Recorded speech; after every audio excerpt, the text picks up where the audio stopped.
What is the difference between the Wounded Warrior Project and the Wounded Warrior Program?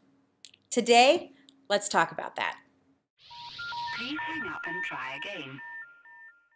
So today I want to discuss something that has been confusing to some people, which is that when I reference the Wounded Warrior Program, they immediately think of the Wounded Warrior Project. And so I just want to get it out there that these are two completely different groups.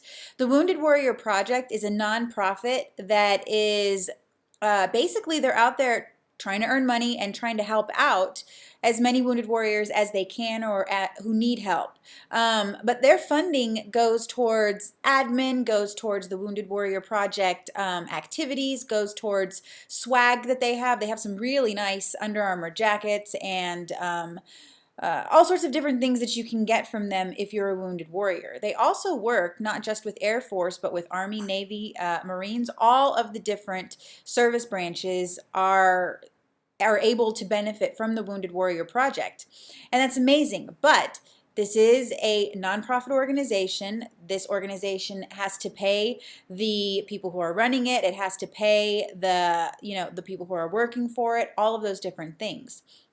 The Wounded Warrior Program, on the other hand, is a DoD-funded program, and there is one for each of the different services. So the one that I am typically referencing is the Air Force Wounded Warrior Program, or AFW2. That is a group of people who are, like I said, funded by DoD, and they are out there putting on different events and activities for wounded warriors, basically with their specific services. So AFW2 specifically, they have, what do they have? They have care events that they put on every year on, I don't remember how many different bases. I think it's about 10 different bases. And at these care events, what will happen is wounded warriors from all over the country can come out and they can participate in rehabilitative sports, in educational employment seminars, in, let's see, caregiver support, all sorts of different things they can do. It is an amazing program. And then there's also, once you go to that and you are competing or you are interested in the sports aspect of it, you can go what they call the competitive route, which is almost like going like Olympic route for people who are interested in swimming or something like that. And what they have is each year they have something called the Warrior Games. And so if you go the competitive route, you can try out at Nellis Air Force Base to be part of the Air Force Warrior Games team. And then all four services will compete against each other, and you win medals. And last year the Air Force was top in medal count. So I mean, just got to put that out there, how awesome this group is, AFW2. Go like them on Facebook, like them on Twitter, like them on Instagram, and show your support and your love. Let's see, what else? These groups do work with a lot of different nonprofits because, for example, the care events, they pay for each of these wounded warriors to come out, but the funding and the budgeting is only for active duty service members. So they can pay for an active duty service member to travel out to, the most recent one was Joint Base Andrews. And then there are also retired service members who are able to go, but typically they're funded by a nonprofit somewhere out there who wants to get them out there. So the AFW2 will connect the wounded warrior with a nonprofit, and the nonprofit will completely almost sponsor them or donate money in order for their housing, their plane tickets, all of those different things to be taken care of.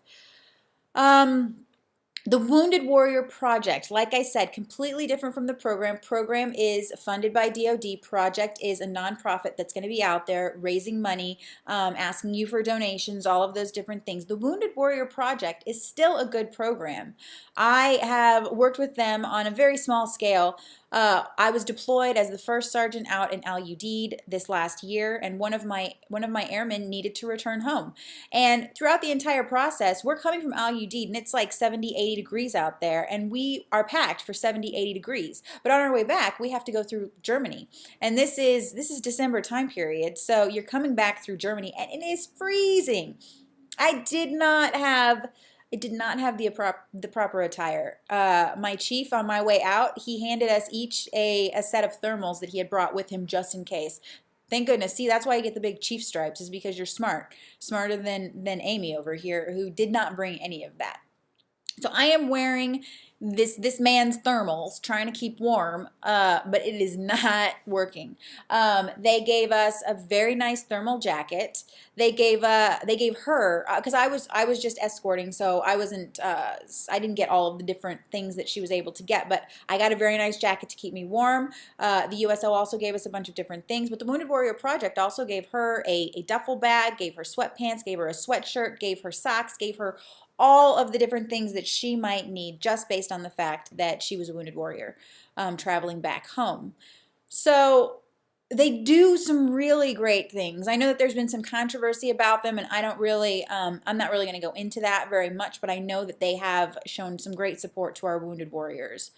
The Wounded Warrior Program, no controversy at this time, and is going to continue to improve and do a great deal of amazing things for our active duty and retired wounded warriors, because once an Air Force member joins the Wounded Warrior Program or is enrolled into the Wounded Warrior Program, they are an airman for life.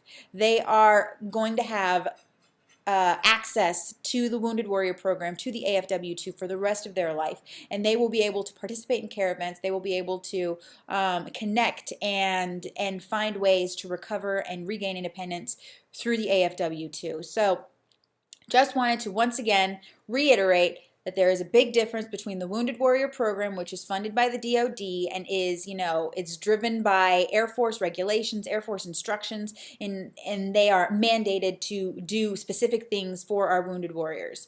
The Wounded Warrior Project, very different, nonprofit, organization out there that does some great things, but is not the one that I am necessarily talking about. So I hope that was helpful. I hope that you learned a little bit, and I'm going to put the links below so that you can learn a little bit more about the Wounded Warrior Project. I'll also put some links below so that, like I said, you can go out there and like them on Facebook.